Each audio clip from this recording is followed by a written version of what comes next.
Silakan Ya, Pak Asep. lagi libur. Baik, Pak. Baik, bismillahirrahmanirrahim. Assalamualaikum warahmatullahi wabarakatuh. Baik, selamat pagi anak-anak. Apa kabar kalian hari ini? Ya, mudah-mudahan selalu dalam keadaan walafiat. Bagaimana tentang liburan kalian kemarin? Iya. Baik. Ya, pertama Bapak ucapkan selamat datang kepada kalian yang sudah mengalami kelulusan dan masuk ke masa sekolah menengah kejuruan. Baik, hari ini mata pelajaran pendidikan Pancasila dan Kewarganegaraan tentang materi hubungan pemerintah pusat dan daerah menurut Undang-Undang Dasar Negara Republik Indonesia tahun 1945. Baik, sebelum pembelajaran dimulai, alangkah baiknya kita berdoa terlebih dahulu. Silahkan ketua kelasnya untuk dipimpin berdoa. Ya, baik, terima kasih. Anak-anak, jangan lupa untuk mengisi daftar kehadiran terlebih dahulu sesuai yang sudah Bapak share di Google Classroom. Ini menjadi salah satu aspek penilaian juga ya. Baik, kita mulai ke materi pada pembelajaran kali ini. Materinya tentang hubungan pemerintah pusat dan daerah. Kita lihat kompetensi dasar dalam pembelajaran ini. Yang pertama, merumuskan hubungan pemerintah pusat dan daerah menurut Undang-Undang Dasar Negara Republik Indonesia tahun 1945. Kemudian kompetensi dasar berikutnya, merancang dan melakukan penelitian sederhana tentang hubungan pemerintah pusat dan pemerintah daerah setempat menurut Undang-Undang Dasar Negara Republik Indonesia tahun 1945. Nah, itu anak-anak sebagai kompetensi dasar yang kalian capai pada pembelajaran kali ini. Adapun tujuan pelajaran yang akan dicapai pada pembelajaran kali ini yaitu, ya, sebentar. Yang pertama, peserta didik mampu menjelaskan makna otonomi daerah. Mohon maaf ya. Peserta didik mampu menjelaskan makna otonomi daerah. Kemudian yang kedua, mampu mengidentifikasi dasar hukum pelaksanaan otonomi daerah. Kemudian yang ketiga, mampu menganalisis faktor pendorong dan tujuan pelaksanaan otonomi daerah. Yang keempat, mampu mengkritisi permasalahan dalam pelaksanaan otonomi daerah. Dan yang terakhir, ini tujuan dari ranah keterampilannya, di mana peserta didik mampu mengkomunikasikan hasil penemuan dan diskusi kelompok terhadap konsep-konsep otonomi daerah. Baik, sebelum masuk ke materi, coba ada yang sudah tahu apa yang dimaksud dengan otonomi daerah? Ya, 100 buat Reza. Betul sekali ya, jadi otonomi daerah itu adanya pelimpahan kewenangan. Kemudian coba kalian analisis di lingkungan sekitar kalian, kira-kira apa penerapan otonomi daerah di sekitar lingkungan di tempat kalian masing-masing. Ya, Rauf, betul sekali. Di situ ada sistem keamanan lingkungan, ada kerja bakti membersihkan lingkungan dan lain-lain. Itu salah satu contoh penerapan otonomi daerah di lingkungan masing-masing. Baik anak-anak, motivasi kalian dalam pembelajaran tentang materi otonomi daerah, kita lihat tayangan video berikut.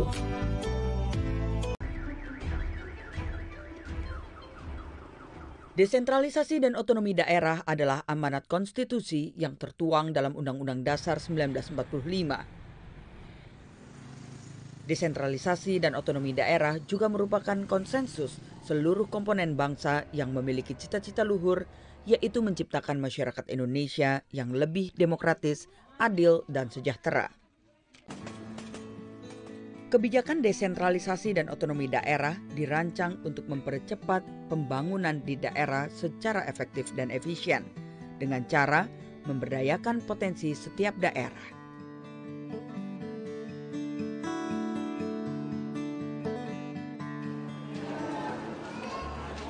Melalui kebijakan ini, ketimpangan pembangunan yang terjadi akibat jalur birokrasi yang terlalu panjang diharapkan bisa dengan cepat dipangkas.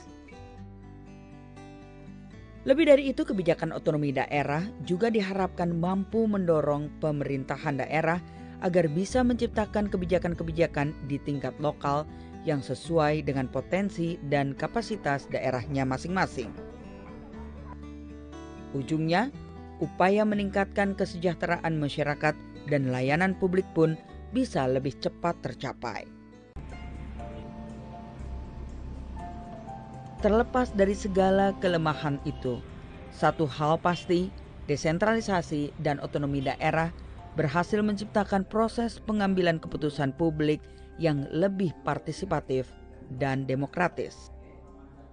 Melalui OTDA, masyarakat dapat berperan lebih aktif dalam melakukan kontrol sosial, sehingga terbentuk pemerintahan yang lebih transparan dan akuntabel.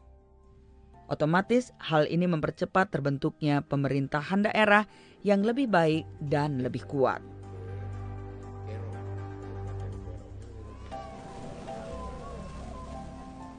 Fakta di lapangan menunjukkan kebijakan desentralisasi dan otonomi daerah telah meningkatkan kualitas layanan publik di tingkat pemerintah lokal.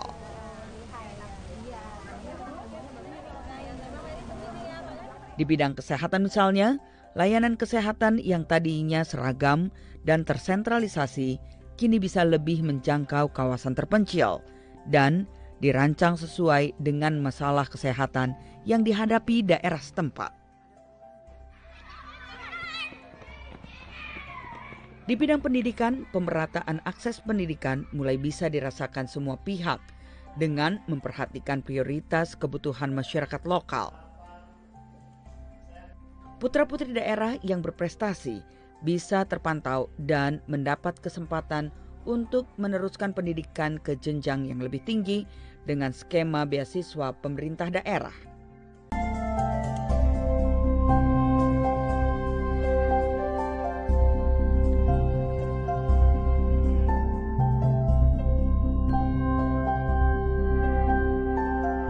Ya, baik. Kalian sudah kan video tentang pelaksanaan otonomi daerah. Coba kira-kira siapa yang mau memberikan komentar terhadap isi tayangan tersebut? Ya, 100 buat Dharma. Betul sekali ya, dengan adanya penerapan otonomi daerah, terutama masalah sumber daya alam dan sumber daya manusia. Baik. Ya, kita lanjut ke makna otonomi daerah. Kita lihat, ya. Nah, melihat ini gambar apa? Ya, betul sekali, Krishna. Ini bahwa pertama gambar tentang gedung MPR DPR dianalogikan sebagai pemerintah pusat dan gedung sate yang merupakan pemerintah daerah di Provinsi Jawa Barat. Nah, jadi otonomi daerah bisa dijelaskan bahwa adanya pelimpahan hak, wewenang, dan kewajiban dari pemerintah pusat kepada pemerintah daerah untuk mengatur dan mengelola daerahnya sendiri. Nah, mengapa daerah harus dikelola oleh pemerintah daerah? Ya, tentunya ada beberapa hal. Yang pertama, dipengaruhi oleh faktor kebutuhan daerah, faktor kepentingan daerah, faktor potensi daerah, tantangan daerah, serta budaya atau kearifan lokal yang ada di daerah masing-masing. Baik, sampai sini ada yang ditanyakan? Ya, oke, bagus sekali pertanyaan dari Susi. Dia bertanya bahwa, Pak, apakah semua urusan bisa dilimpahkan dari pusat ke daerah? Coba ada yang tahu? Kira-kira apakah semua urusan di negara ini bisa dilimpahkan ke daerah? Nah, ternyata tidak ya. Jadi ada beberapa hal atau beberapa urusan yang dalam pengelolanya tidak bisa dilimpahkan ke daerah, yaitu seperti masalah pertahanan dan keamanan, masalah politik luar negeri dan hubungan internasional, kemudian masalah agama dan masalah moneter atau mata uang. Nah, jadi di samping ada kebebasan, pemerintah daerah juga ada batasan-batasan tertentu sesuai dengan peraturan perundang-undangan. Baik, berikutnya kita akan masuk ke dasar hukum otonomi daerah. Nah, di sini ada 4 dasar hukum, urutan perundang-undangan tertinggi dari Undang-Undang Dasar sampai ke urutan terendah yaitu peraturan pemerintah. Nah, di sini Jadi sudah jelas dijadikan acuan pedoman dalam pelaksanaan otonomi daerah di Indonesia. Kemudian berikutnya, kita akan membahas faktor pendorong otonomi daerah di Indonesia. Nah, tentunya segala sesuatu yang diterapkan tidak muncul tiba-tiba, ada faktor pendorong atau ada tujuan tertentu. Yang pertama, kita lihat, ini gambar apa anak-anak? Ya, betul sekali, ini peta wilayah Indonesia. Nah, kita ketahui Indonesia wilayahnya yang sangat luas dan berbentuk kepulauan. Tentunya ini menjadi salah satu faktor pendorong diterapkannya otonomi daerah. Kemudian berikutnya, penduduk Indonesia yang banyak dan beraneka ragam. Ini sudah jelas. Kemudian ini yang ketiga. Nah, coba ini gambar apa?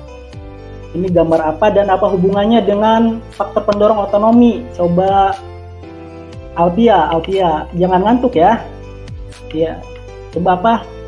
Oke, tepat sekali. Ini gambar orang sedang bertani. Ya, ini berhubungan dengan potensi alam di setiap daerah itu berbeda-beda. Mungkin ada yang dari sektor pertanian, pariwisata, kelautan, dan lain-lain. Seperti itu. Kemudian dan yang keempat, ini adalah faktor kesenjangan pelayanan dan ketidakmerataan pembangunan di Indonesia. Kita ketahui wilayah kota ataupun wilayah Pulau Jawa itu infrastrukturnya sudah cukup maju, berbeda dengan wilayah-wilayah yang ada di luar Pulau Jawa, seperti itu. Baik. Nah, kita masuk ke diskusi kelompok ya. Kemarin sudah Bapak sampaikan ke ketua kelas melalui WhatsApp group, kita sudah dibagikan kelompok menjadi 3 kelompok ya. Nah, kali ini kalian akan menemukan konsep-konsep mengenai otonomi daerah sesuai kelompok masing-masing. Kelompok pertama itu menemukan konsep apa tujuan pelaksanaan otonomi daerah di Indonesia. Itu kelompok 1 ya. Kemudian kelompok 2 mencari konsep tentang apa peran serta masyarakat dalam pelaksanaan otonomi daerah. Dan yang ketiga itu menemukan konsep permasalahan apa saja dalam pelaksanaan otonomi daerah di Indonesia. Baik, silahkan kalian melakukan diskusi melalui Classroom atau WhatsApp group sesuai kelompok yang sudah dibagikan kemarin. Bapak kasih waktu 10 menit, silahkan. Oke, waktunya sudah habis. Sekarang waktunya presentasi ya. Jadi siap-siap setiap kelompok melakukan presentasi dan kelompok lain memperhatikan, memberikan pertanyaan atau sanggahan. Baik, silahkan kelompok pertama yang diketuai oleh Dharma untuk mempresentasikan hasil kelompoknya. Silahkan. Baik, terima kasih. Kasih tepuk tangan untuk kelompok 1. Iya. Ya, tepat sekali ya yang disampaikan oleh kelompok 1 bahwa otonomi daerah memiliki beberapa tujuan, diantaranya adalah untuk meningkatkan pelayanan terhadap masyarakat, untuk terjadinya pemerataan pembangunan, serta mendorong partisipasi dan demokrasi masyarakat dalam mendukung pemerintahan daerah.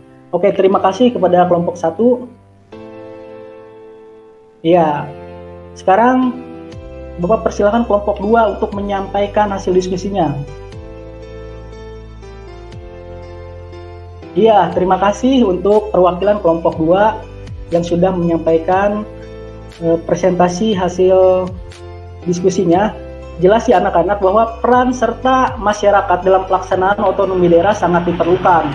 Baik itu peran secara langsung maupun tidak langsung. Nah, masyarakat bisa mengambil peran dalam berbagai tahap pembuatan kebijakan dari mulai perumusan, pelaksanaan, sampai ke tahap pengawasan atau evaluasi terhadap jalannya suatu pemerintahan daerah. Baik, terima kasih untuk kelompok 2. Sekarang yang terakhir, kelompok 3, silahkan mempresentasikan hasil diskusinya tentang permasalahan apa yang ditemui selama pelaksanaan otonomi daerah. Silahkan. Wah, hebat sekali, betul ya. Terima kasih, tepuk tangan untuk kelompok 3. Ya, meskipun otonomi daerah sudah berjalan ya kurang lebih 10 tahun lebih ya. Tetapi permasalahan dan perlu adanya evaluasi tetap harus dilakukan. Salah satu permasalahannya adalah pertama, kompetensi sumber daya manusia aparatur daerah yang belum merata. Ya, kemudian masalah keuangan daerah, betul, Reja, betul. Masalah keuangan daerah itu sangat rentan, di mana banyak sekali kasus-kasus keuangan daerah yang tidak transparan, seperti itulah. Dan yang ketiga tentunya kurangnya edukasi terhadap masyarakat mengenai pentingnya partisipasi dalam sebuah pemerintahan. Baik, terima kasih anak-anak sudah melakukan diskusi dan presentasi dengan sangat baik. Ya. Nah, kemudian yang terakhir kita masuk ke kesimpulan. Baik. Kira-kira siapa yang bisa menyimpulkan atau memberi resume materi pembelajaran kita dari awal sampai akhir tadi? Silahkan. Iya, Dini silahkan. Oke, sangat bagus sekali kesimpulannya ya. Iya, betul sekali bahwa dengan melihat berbagai faktor tadi, bahwa program otonomi daerah merupakan strategi yang tepat untuk diterapkan di Indonesia sebagai negara kesatuan. Betul sekali. Kemudian siapa lagi yang menemukan konsep penting atau menyimpulkan materi pelajaran hari ini? Iya, betul sekali, Krisna. Ya, dengan program otonomi daerah, pemerintah daerah bisa memaksimalkan pengelolaan sumber daya alam dan sumber daya manusia yang ada, memaksimalkan pelayanan terhadap masyarakat, dan tentunya memaksimalkan pembangunan daerah dan tetap pegang pada peraturan perundang-undangan yang berlaku. Mungkin ada lagi yang memberi konsep penting dalam pembelajaran ini? Iya, bagus sekali, Susi ya. Betul bahwa partisipasi masyarakat sangat diperlukan dalam pelaksanaan otonomi daerah demi terciptanya pemerintahan daerah yang efektif, efisien, transparan, dan akuntabel. Baik. Ya, bagaimana anak-anak pembelajaran hari ini? Alhamdulillah ya. Oke, kalau tidak ada pertanyaan, Bapak masuk ke lembar kerja. Ini ada tugas yang harus kalian isi di rumah ya. Silakan masuk ke Google Classroom sesuai dengan kode kelas yang sudah Bapak berikan. Ya, di situ ada tugas individu ya, ada soal pilihan ganda dan pilihan uraya, ada soal uraian. Kemudian ada tugas proyek, ini harus dikerjakan secara berkelompok, di mana kalian melakukan observasi terhadap pemerintahan daerah setempat. Dalam hal ini adalah pemerintahan desa. Nah, silahkan kalian mencari data terhadap desa setempat masing-masing mengenai profil desa, profil kepala desanya, aparat desanya, kemudian tugas dan wewenang dari aparat desa itu sebagai apa, dan yang ketiga cari program jangka pendek dan jangka panjang dari desa itu tersebut ya. Kemudian kalian buat laporan, petunjuk penyusunan laporan dan yang sebagainya bisa kalian lihat di LKPD yang sudah Bapak upload di Google Classroom.